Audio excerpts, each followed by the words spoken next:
Salut Slim Reuma. Salut David. Alors pour ceux qui ne te connaissent pas, tu es le militaire qui supporte Bruno Boulevkat devant la banque, qui t'est mis au garde à vous. Ensuite tu m'as contacté parce que tu avais des choses à dire par rapport à ce que tu as fait. Alors justement, est-ce que tu peux te présenter dans un premier temps pour savoir Ouais, qui tu es? ouais.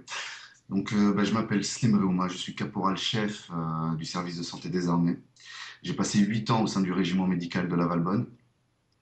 Euh, Là, actuellement, j'ai été muté suite à un syndrome post-traumatique et un arrêt maladie longue durée. Je me suis retrouvé donc muté à l'hôpital Percy, donc l'hôpital militaire de Clamart. Je suis secouriste. J'ai fait l'Afghanistan de juin à décembre 2011, donc c'est suite à ça que j'ai eu un arrêt maladie prolongé. Ça a été le mandat le plus meurtrier de l'armée française, ce mandat en Afghanistan. Donc j'ai passé 8 ans au sein du régiment médical, 8 années où j'ai pu apprécier, comment dire, j'ai pu apprécier comment ce pays pouvait traiter ses militaires, autant en caserne, ici en France, que quand on est projeté à l'extérieur, comment on peut être considéré. Voilà, ça c'est une première chose. La deuxième chose, donc, je voudrais parler particulièrement donc, de l'Afghanistan. Donc l'Afghanistan, ce grand conflit là qui nous a amené là-bas, on ne sait pas trop pourquoi, on ne sait pas trop pourquoi. Le, la réalité du terrain, elle est vraiment opposée à ce qu'on nous vend en fait dans les médias. Donc c'est pour ça que je te remercie de ton travail. Je remercie les gens qui regardent tes vidéos parce que voilà, ils cherchent à s'informer, à avoir de la véritable information. Donc l'Afghanistan, donc de juin à décembre 2011, mandat le plus meurtrier de l'armée française sur ce territoire. Moi personnellement, donc je suis secouriste. Je suis parti. Avant de partir, les soldats, comment dire, on fait un petit check-up avant départ et on fait tout un circuit administratif. On passe devant des officiers, notamment il y a un officier, un sous-officier qui donne son numéro de téléphone et qui vous dit tu peux m'appeler à n'importe quelle heure, ta famille peut m'appeler à n'importe quelle heure du jour ou de la nuit. S'il y a un problème, on sait là où tu es, ça chauffe et tout, il n'y a pas de problème, ils pourront appeler, on donnera des nouvelles. Parce que quand on est sur ce genre de territoire, parfois on n'a pas de réseau téléphonique, on ne peut pas nécessairement tout le temps contacter nos familles dans les médias. Donc, je donne ce numéro de téléphone précieux à ma mère, à ma conjointe. Je leur dis que s'il y a un problème, bah, vous pouvez appeler ce numéro. Bon, il se trouve que là, durant ces 6 mois, bon, bah, les appels, ils sont restés en suspens, hein. Il n'y a personne qui a jamais décroché le téléphone. Bon. Donc, il a fallu qu'un mois se passe avant que je puisse avoir, moi, une puce téléphonique, que je puisse appeler un peu la famille et donner des nouvelles. Donc, ça, c'est un premier point quand même qui est important. Et c'est pas normal que l'administration, comme ça, délaisse ses soldats et les familles de soldats et les laisse comme ça à l'abandon. Donc, les combats se passent. Les combats se passent. Moi, je m'occupe C'était en juillet. Moi, en juillet, je fais mon premier mort français. C'était un caporal, le caporal Kovac. Je crois 21 ans, il avait. Donc, voilà, il est abattu par un collègue. Qui faisait ses mesures de sécurité. Donc, lui, il s'était délesté de son gilet. Il fait le tour du véhicule. Au-dessus du véhicule, il y a un copain qui fait ses mesures de sécurité au même moment. Pas de bol. La balle transperce son copain. Donc on appelle vite les médecins, les infirmiers. Et puis bon, on ramasse le corps, on fait ce qu'on peut. On fait ce qu'on peut. On le réanime 3 fois parce que bon, le garçon il est vidé par tous les orifices. Euh, donc voilà. Après, on l'a réanimé à 3 reprises. On l'a massé, son cœur s'est arrêté à 3 reprises. Puis on le met dans l'hélico. Et puis on savait ce qui allait se passer par la suite. Donc voilà. Il est décédé à l'hôpital militaire de Kaboul. Et donc, Moi, j'en ai fait un deuxième le mois d'après. Le mois d'après, c'est le premier officier tombé au combat depuis la Seconde Guerre mondiale, hein. C'était le lieutenant Levrel, donc qui est mort. Bon, bah lui, donc c'était une opération pour déloger un tireur isolé dans un village. Donc, comme à notre habitude, on arrive dans les villages très très tôt le matin, hein, quand il fait encore nuit, on prend position. Ce lieutenant, bon, ben voilà, il n'avait pas son casque sur lui. Et puis, bon, il y avait des tirs au coup par coup qui étaient tirés depuis le village. On n'arrivait pas à localiser les tirs. Puis, il en a pris une en plein visage. Voilà. Donc, voilà, c'est pareil.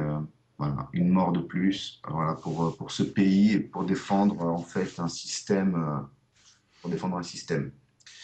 Raconte, parce que je veux dire, à la télé, étant donné qu'on n'a absolument qu'une information, on nous dit juste qu'il y a un mort. Raconte, tu nous dis que le type a pris la balle, raconte tout, quoi. Il est mort sur le Ouais. coup, ou quoi? Comment ça s'est passé? Alors, bah, on a pris donc position dans le village, hein. En général, c'est autour de 4 heures du matin, on arrive dans les villages. On prend une première baraque, hein, on prend une première baraque, tu déloges les gens là-dedans. Enfin, pour la mort de Levrel, ça s'est pas passé comme ça. Moi, personnellement, j'étais dans mon véhicule, dans le véhicule sanitaire, dans le blindé sanitaire. Moi, j'étais radiotireur. Et bon, bah voilà, je patientais tranquillement dans mon véhicule, voilà, et puis j'entendais les coups de feu. Et puis, bah, on entend un Delta Charlie Delta, donc un mec bon, bah, qui s'en est pris une. On savait pas, moi à ce moment-là, je ne savais pas encore que c'était ce lieutenant. Et puis, donc, bah, on m'amène le lieutenant, il avait donc un pansement sur le visage qui recouvrait sa blessure. Bon, moi, en tant que secouriste, on m'amène un blessé, je fais mon boulot, donc j'essaye de le réanimer, mais bon, en mettant mes mains sur son visage pour lui basculer un peu la tête en arrière et lui faire du bouche à bouche. Bon, ben voilà, j'ai senti que ça craquait sous les doigts, j'avais du sang plein les mains. Et puis le médecin est arrivé très vite, il m'a dit laisse tomber, laisse tomber. Il m'a dit là, il n'y a rien à faire. Voilà, pour ce lieutenant-là, ça s'est passé comme ça. Puis ensuite, bon, bah, on met le corps dans le sac, on le met dans le véhicule blindé. Le véhicule blindé, c'est le seul qui possède la climatisation à l'intérieur. Donc, ça permet de tenir justement les corps frais. Voilà. Et c'était pour ça, c'était bien utile parce que voilà. Et tiens, raconte-nous un petit peu juste quand on vous a envoyé en Afghanistan à l'époque, qu'est-ce qu'on vous a dit? C'est pourquoi? C'est pour la démocratie? C'est pour... Ben Raconte. voilà, bon, bah, c'est un peu ce que le fantasme de nos politiques voilà, ce qu'ils nous racontent. On nous raconte que c'est pour la démocratie, c'est pour les droits de la femme, que voilà, ces gens-là sont des sauvages, hein. Puis on y va bon train, on y va bon train. Sauf que la réalité, c'est pas ça. La réalité, c'est que voilà, chacun d'entre nous, je sais pas, vous imaginez qu'à 4 heures du matin, vous avez une équipe qui arrive chez vous, qui défonce votre porte à coups de latte ou à coups d'explosif, que ça réveille tout le monde dans la baraque, les anciens comme les tout petits, que ça gueule Qu'est-ce que voilà, moi je demande à chacun d'entre nous, vous faites quoi si ça vous arrive, qu'est-ce que vous feriez? Voilà. Enfin, il faut avoir un petit peu d'empathie quand même, hein. C'est des êtres humains qu'on a en face. Bon, voilà. Après, derrière, il ne faut pas s'étonner que les gens ils prennent des calaches voilà, et que les gosses ils nous caillassent dès qu'on passe avec des véhicules. C'est légitime. C'est légitime, bien sûr, ils se défendent. J'ai dit, moi, à mon médecin, j'étais dans une équipe, il y avait un médecin, une infirmière et un autre secouriste comme moi. Ben, j'ai dit à mon médecin, j'ai dit, vous savez, moi, j'aurais été afghan, ben, je serais de l'autre côté, quoi, hein, clairement, hein, je vous le dis, hein. Hmm. Ben ouais, on rentre pas chez les gens à 4 heures du matin quand t'as rien fait, tu te retrouves avec une équipe, des chiens chez toi. Enfin bon, il faut imaginer, hein. Est-ce Puis après, que, tu ouais. casses leur baraque, hein. Est-ce que les gens en face, ils vous demandaient, ah, mais pourquoi vous êtes là ou pas du tout en fait? Enfin, En fait, il y a un interprète à chaque fois qu'on bouge comme ça, il y a tout le temps un interprète avec nous. Et c'est l'interprète qui se charge voilà, de discuter avec la population. Moi, j'ai tu vu sentais que la population était plutôt favorable hostile. ou pas Non, du tout? non, Non, mais carrément.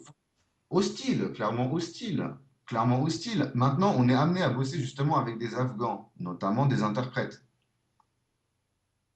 Bah, des fois, eux-mêmes, ils sont emmerdés, quoi, parce que De notre côté, en fait, quand ils sont avec nous, ben, parmi nous, il y a des gens qui les regardent mal, ils sont suspicieux. Ça peut se comprendre aussi. Voilà, bon, mais des fois, on les maltraite, ces gens-là aussi, hein. Des fois, ils sont maltraités, hein. On les met un petit peu de côté, c'est un peu de la merde. Voilà, on les met de côté, on ne veut pas parler avec eux. Et ils le ressentent très bien, hein. Moi, j'ai discuté avec certains, ils comprennent pas, hein. Moi, il y a un mec qui m'a dit, moi, j'ai bossé avec les forces spéciales américaines plusieurs fois, jamais on m'a traité comme ça, hein. Ah ouais. Il parlait un anglais parfait. Bon, il parlait pas français, mais bon, étant donné que bon, je baragouine un peu quelques mots d'anglais, j'ai réussi à discuter un peu avec lui. Mais effectivement, il comprend pas. Il comprenait pas. Donc D'accord. ces gens-là, ils sont avec nous, ils se battent avec nous parce qu'ils mettent aussi ils mettent le pare-balles, ils mettent le casque et en avant, ils montent avec nous. Et puis ils sont pourtant ils sont pas, voilà quoi, Ok. ils sont pas mis en valeur, loin de là. D'accord. Voilà. Et est-ce que toi, par rapport à guerre impérialiste, on va dire, par rapport aux pipelines qui étaient tirées depuis le Kazakhstan, sur tout l'Afghanistan, etc., est-ce que tu as vu des gens débarquer pour mettre en place ce pipeline? Est-ce que tu as vu cet impérialisme? Non, non, parce que non, je crois savoir que les pipelines. Alors moi, je les ai pas vus de visu, d'accord? Je les ai pas vus de visu ces pipelines. Je sais qu'ils sont là. Mais il se trouve que moi, ils sont déjà finis en fait, hein. Quand moi j'y étais de juin à décembre 2011, c'était déjà fait, hein. Ouais. Ah, le travail avait déjà été fait, hein. Voilà. D'accord, il fallait juste sécuriser, vous étiez là pour sécuriser, quoi. Oui, voilà, c'est ça, c'est ça. Moi, D'accord. j'étais là-bas aussi pendant la libération de Christian Chesneau et Georges Malbruno, d'accord? Les deux otages là. Les deux journalistes là, quand ils les ont libérés, bah, c'était marrant parce qu'en fait, comment ça s'est passé? On nous a envoyés en fait au carton, hein, dans un coin où ils savaient pertinemment qu'on allait s'en prendre plein la poire, et pour derrière laisser la place libre pour les FS, hein, pour les forces spéciales, pour qu'ils puissent aller les chercher en toute tranquillité. Mais nous, on nous avait pas tenus au courant, hein. On nous a rien dit, hein. On nous a envoyés au casse-pipe. Et puis ils ont envoyé les forces spéciales pour récupérer les colis. Voilà, ça s'est passé comme ça. Est-ce que vous aviez un support aérien ou quoi, ou vous êtes allé comme ça? Sur celle-là, il y a eu des supports, ouais. Ouais, D'accord. Ok. il y a eu des supports, ouais. Comment tu prends le fait que le trafic de drogue ait augmenté en Afghanistan après que les Occidentaux aient soient allés en Afghanistan Et je justement? pose la question, je C'est pose la hallucinant. question à mes chefs, hein. Moi, tu sais, je suis un soldat du rang, hein. Je suis un soldat du rang. Par contre, je suis pas con, hein. Par contre, je suis loin d'être bête. Et effectivement, ouais, voilà, les chiffres, ils parlent d'eux-mêmes. Donc voilà, c'est pareil, mais ça, faut demander des explications. Qu'est-ce que ça veut dire? Bah, on sait très bien que, Au-delà de que le ça, trafic va profiter pour faire des opérations spéciales, que ce soit de la CIA ou je ne sais qui là-bas. voilà, voilà, c'est ce que je comprends, c'est ce que je comprends. Maintenant, ce que je comprends pas, une chose que je comprends pas et que j'ai du mal à avaler, c'est que là, on est en 2013. Moi, juin à décembre 2011, c'est pas si vieux pour moi. Je me rappelle encore de tout ça. Je me rappelle qu'on nous vendait les talibans comme des égorgeurs qui buvaient du sang. Aujourd'hui, les Américains sont en train de traiter avec eux. Bon, je me pose des questions. Je me pose des questions. Hmm. Voilà. Et j'ai pas de réponse. On ne me donne pas de réponse. Donc voilà. Vraiment, je suis là aujourd'hui. Je fais un constat. J'essaye de comprendre ce qui se passe. Mais c'est une société schizophrénique. Là, on est dans une société schizophrénique. Hmm. On dit tout et le contraire à la fois. Et c'est à toi de te débrouiller pour faire le tri. Bon, voilà, j'ai pas fait d'études, je suis pas un intellectuel, je suis quelqu'un de terrain. Mais effectivement, donc, étant de terrain, quand j'écoute ma télévision, voilà, je tombe pas en accord avec la réalité du terrain. Il y a un décalage. Il y a un décalage, et ce décalage, j'arrive à me l'expliquer, puisque à chaque fois que je suis parti en opération, c'est toujours le même cirque. Quand il y a des journalistes, parce que je les vois venir, on les voit venir, les journalistes. J'en ai vu un paquet, hein, TF1, LCI, hein, et j'en passe. Bon, ils viennent sur place. Mais alors, ils sont pris en main par l'officier de communication. Impossible de discuter avec des journalistes qui, d'ailleurs, eux non plus, ne cherchent pas à venir vers nous et discuter, hein. Ça, faut le dire. Euh, Et comment tu prends le fait que, comme au Mali par exemple, on en a beaucoup parlé quand l'opération a démarré, style pendant une semaine ou 2 semaines, et ensuite, paf, c'est tombé dans l'oubli. C'est exactement ce qui s'est passé en Afghanistan. Je, Alors, est-ce que je- je- vous êtes pas ressenti quasiment abandonné là-bas? Ben, là, le problème, c'est aujourd'hui, moi, j'en viens à faire une espèce de mea culpa, je sais pas comment on peut appeler ça. C'est parce que je sens bien, effectivement, que on recommence. Allons-y, on recommence. Mais aujourd'hui, on est au bord, moi, mon sentiment profond, et d'ailleurs c'est celui de la communauté internationale, hein, c'est qu'on est effectivement au bord d'une troisième guerre mondiale. Je pense que les Russes, ils sont assez explicites dans leur dialogue, hein. Le statu quo, c'est fini, hein. Ça, je pense que tout le monde l'avait bien compris. Les Chinois prennent position, les Iraniens prennent position. On attendait les élections, mais on sait que c'est pareil. Ça va, chacun va camper sur ses positions. Et puis la guerre impérialiste, elle continue, elle est sous-jacente parce que quand on va faire la guerre, aujourd'hui, mon constat, mon sentiment profond, c'est que je ne suis qu'un mercenaire à la solde de multinationales avec l'étiquette France. Voilà, dans les pays étrangers, on nous envoie pour aller récupérer les matières premières, hein. Voilà, en fait, pour sécuriser les sociétés qui viennent récupérer les matières premières pour en faire commerce. Là, je me rappelle avoir vu en Libye, une fois Mhm. que tout était terminé, enfin tout était terminé, plus ou moins terminé, en tout cas que Kadhafi était tombé, etc. Je m'en souviens avoir vu toute une troupe de PDG d'entreprises, hop, tout le monde dans un C'est avion et direction la Libye pour ramasser tout ce qui peut être ramassé, quoi. Hallucinant. pour L'impérialisme à l'Afghan- l'état pur. pour l'Afghanistan, quand on voit des sénateurs français arriver sur le terrain afghan et participer à ce qu'on appelle des shouras, c'est-à-dire des assemblées où les chefs de tribus viennent se rassembler pour discuter de choses. Ça a fait penser au think tank, hein, le groupe Bilderberg. Il paraît que ça n'existe pas. Hmm. Hein. Bon, ben, on voit que ça existe, on sait que ça existe. On sait que les sénateurs viennent en Afghanistan, pardon, pour faire du lobbying. La réalité, c'est ça. L'affaire Kadhafi, l'affaire comment dire, du financement de la campagne de Nicolas Sarkozy par Kadhafi. Pourquoi on n'en entend plus parler de cette histoire? Ziad Takieddine, il a dit des choses intéressantes. Pourquoi on n'écoute pas? Il était en relation directe avec Saïf al-Islam, le fils de Kadhafi. Hmm. Ils se sont dit quoi? Ces gens-là disent que Nicolas Sarkozy a effectivement reçu des millions d'euros pour financer sa campagne. Je ne parle pas de trois quatre briques, on parle de millions d'euros. Quand on parle de Jérôme Cahuzac, je fais la transition, voilà, on peut rebondir. Jérôme Cahuzac, qui est d'abord médecin de formation, il fait le serment d'Hippocrate. Déjà, normalement, c'est quelqu'un qui est censé avoir une morale à la base. Bon, ce mec-là, il se retrouve ministre en charge du budget en temps de crise en France. Il dit aux Français, serrez-vous tous la ceinture. Et dans le même temps, monsieur fait de l'évasion. Il ment devant toute la représentation nationale. Si on peut appeler ça une représentation nationale, hein, excusez-moi, si je peux me permettre, hein. Moi, voilà, bon. Il ment devant tous ces gens-là. Et ce monsieur, il est pas inquiété, hein. Il n'est pas inquiété parce qu'il avoue qu'il a menti par la suite. Et puis, il ne se passe rien. On ne le met pas en tôle, ce monsieur. Moi, j'aimerais bien comprendre pourquoi. J'aimerais bien qu'on me dise pourquoi. Il va, J'aimerais bien que, il j'aimerais bien que mes chefs m'expliquent ce qui se passe. sera peut-être jugé un jour quand il sera trop vieux. Ben déjà, il va y avoir déjà des débuts d'explication puisque je suis en train de faire cette vidéo. Et comme je m'en doute, je me doute qu'il va se passer quelque chose derrière. Je pense que mes chefs vont vouloir me parler un petit peu. Je m'adresse à eux en leur disant, voilà, ça va se passer comme ça quand on va se rencontrer en vrai. Vous allez m'expliquer aussi ce qui se passe dans ce pays.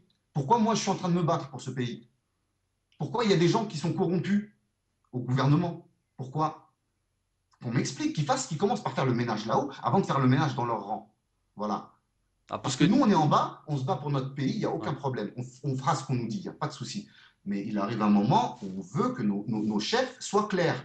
Il faut qu'ils soient clairs. Bah, justement, Intègres, intègres. Des gens intègres. est-ce que tes chefs sont, est-ce qu'il y a des chefs qui sont dans ton état d'esprit qui en ont ras-le-bol?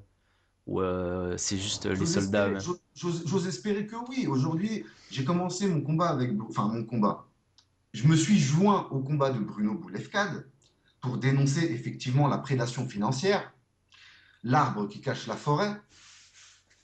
Et en faisant ça, j'étais en train de défiler, je ne suis pas censé faire ce genre de choses. Mais là, pour le coup, Bruno Boulefkade, bah, c'est un copain à moi en fait, hein. C'est un copain à moi. qui a besoin de soutien. Et je ne comprends pas comment se fait-il que dans ce pays, les médias, parce que moi j'ai vu notamment M. Zemmour passer devant nous sans s'arrêter. Qu'est-ce qui se passe? Le mec, il commence sa deuxième année de siège là. Ça fait un moment qu'il est là, le Gus, il est connu.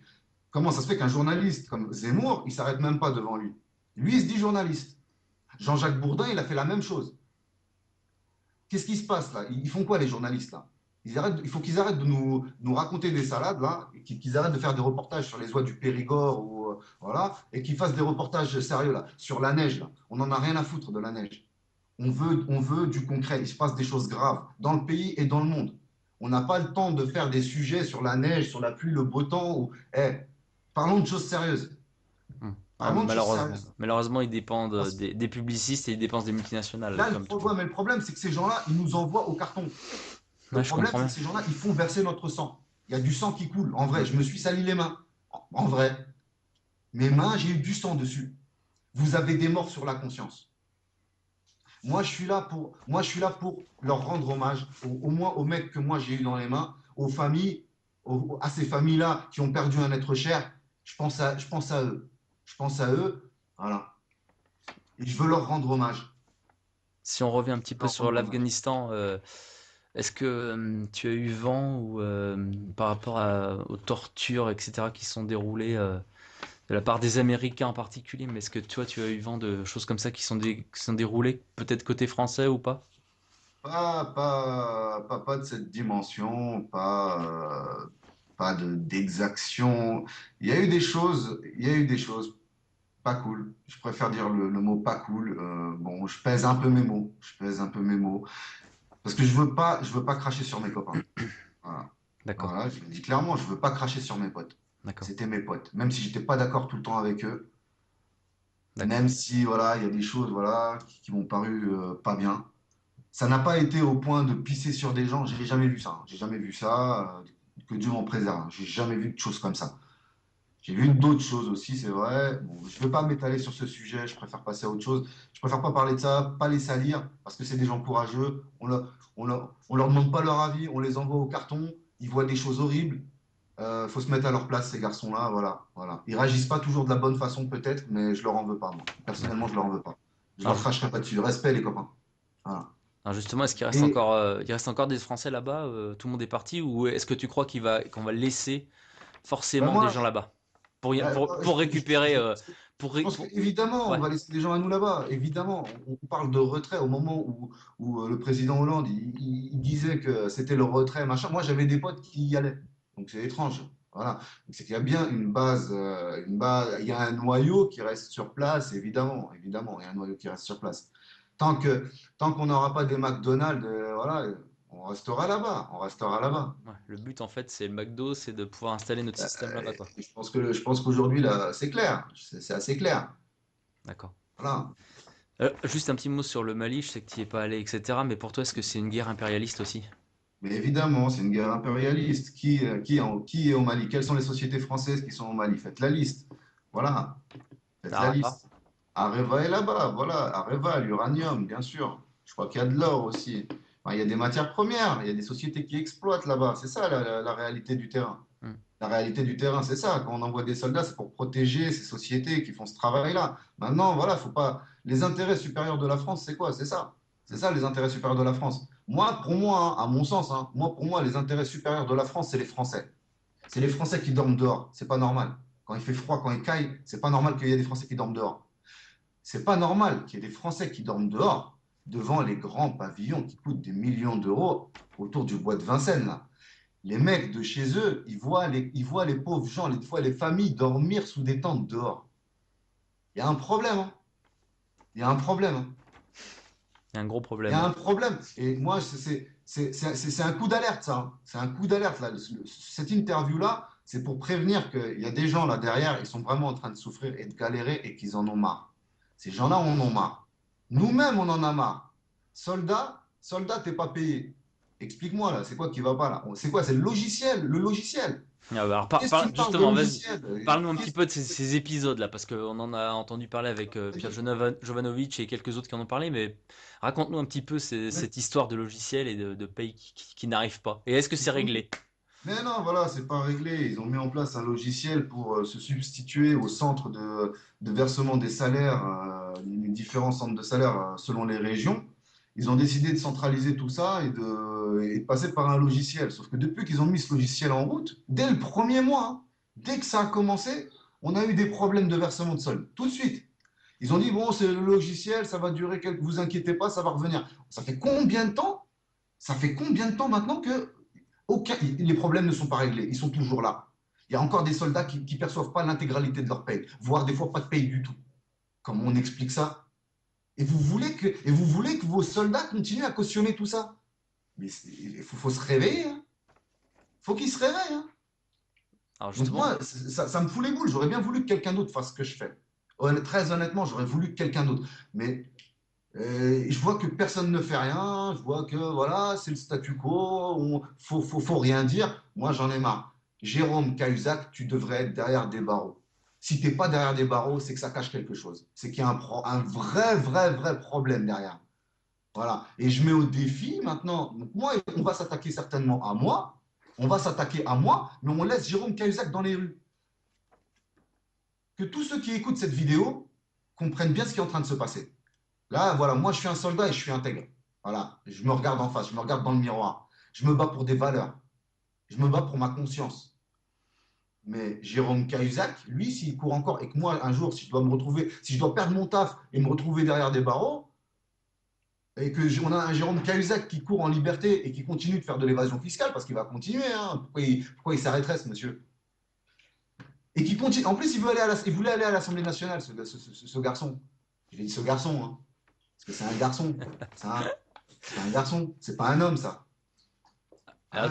là, je te sens en colère. Quelle a été la réaction des militaires quand vous avez appris que Hollande faisait retirer les percuteurs des FAMAS quand il allait visiter quand il allait visiter les militaires? Vous avez pensé comment? Qu'est-ce que vous en pensez? Qu'en pensez-vous? Voilà, je pense que moi, je suis le premier, hein. Alors, je serais peut-être le seul, peut-être, mais je suis en tout cas le premier, là, à la ramener. Voilà, dans les rangs, hein. Parce que des gens qui sont sortis des rangs et qui racontent l'histoire, effectivement, il y en a un paquet, hein. Les syndromes post-traumatiques, il y en a un paquet, hein. D'ailleurs, il n'y a pas de chiffre là-dessus. Maintenant, des soldats en colère, vous en avez un paquet dans les rangs. Beaucoup, beaucoup. Je le sais, moi. Hmm. Il y en a beaucoup, ils sont pas contents. C'est pour ça qu'on vous a fait retirer Donc, votre donc, percuteur des FAMAS. on a un président qui a peur de ses soldats. C'est ce que je comprends. Hmm. Si tu me fais retirer mon percuteur, ça veut dire que tu as peur que, voilà. Donc, posez-vous la question. C'est que les choses sont bien en train de tourner, les choses sont en train d'évoluer, je pense, dans le bon sens. Maintenant, moi, ce que je veux, c'est que les gens, ils regardent plutôt ce qui est dans leur intérêt plutôt que ce qui les divise. Chose que nos gouvernants savent très bien faire et tous les partis politiques, hein, ils maîtrisent ça à merveille, hein. Ils savent comment faire pour diviser les gens. Hmm. Voilà. Pas mal, franchement, c'est bien, hein. Ils le font vraiment très très bien, hein, avec brio, hein. Maintenant, moi, j'appelle juste les gens à regarder ce qui les réunit, parce que vous en avez, hein. Moi, j'ai parlé avec beaucoup de gens d'horizons différents. Je partage pas tout avec tout le monde, forcément. J'ai mes idées, j'ai mes opinions, ok. Mais il y a un constat à faire, hein. Il y a un constat à faire, les copains. Je pense qu'il est temps que, voilà, qu'on discute les uns avec les autres, hein. On pense pas tous pareil, hein. J'espère que je me fais bien comprendre. Hein, on est différents, on pense pas tout pareil, mais il y a des choses qui nous réunissent, les copains. Vous avez tous une carte d'identité française, hein, dans vos poches. L'oubliez pas. Voilà, l'oubliez pas.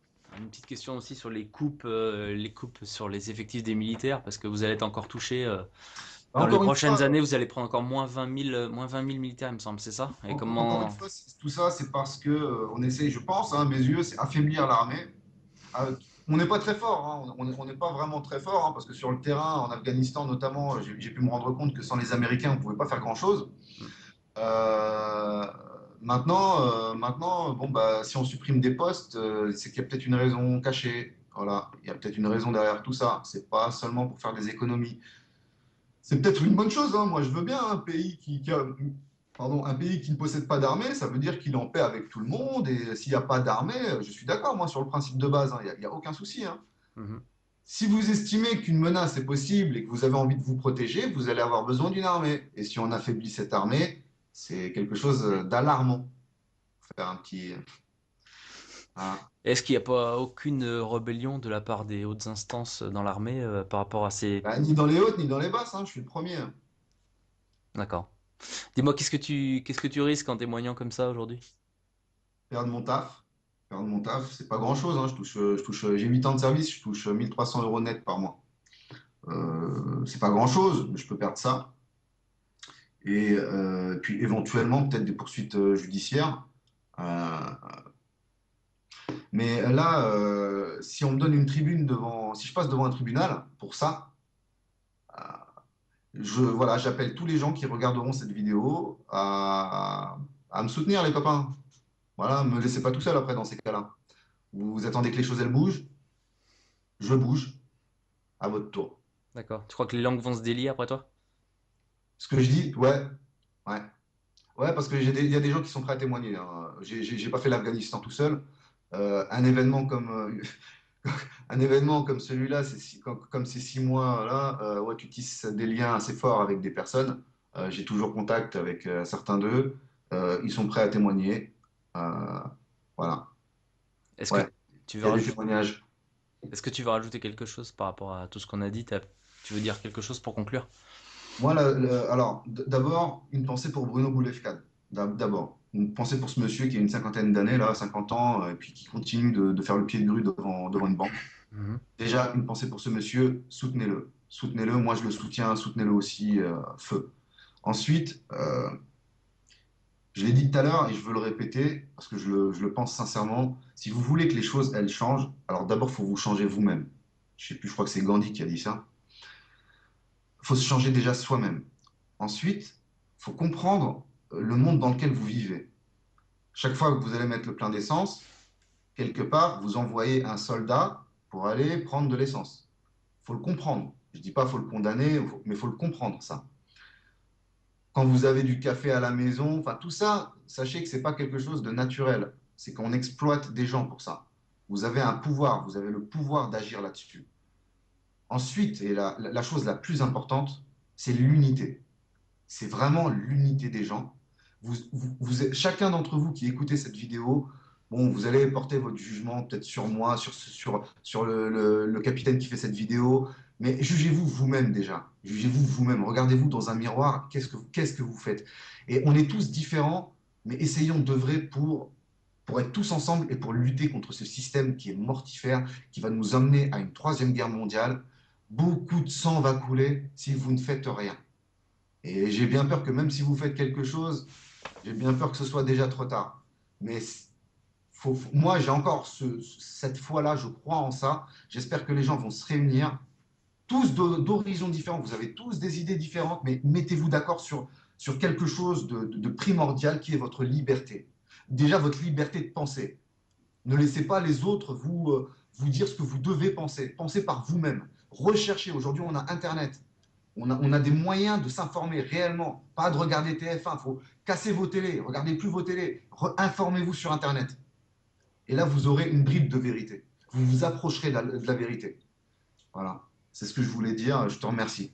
Je te Bah, remercie de m'avoir laissé m'exprimer. c'est moi qui te remercie, Slim.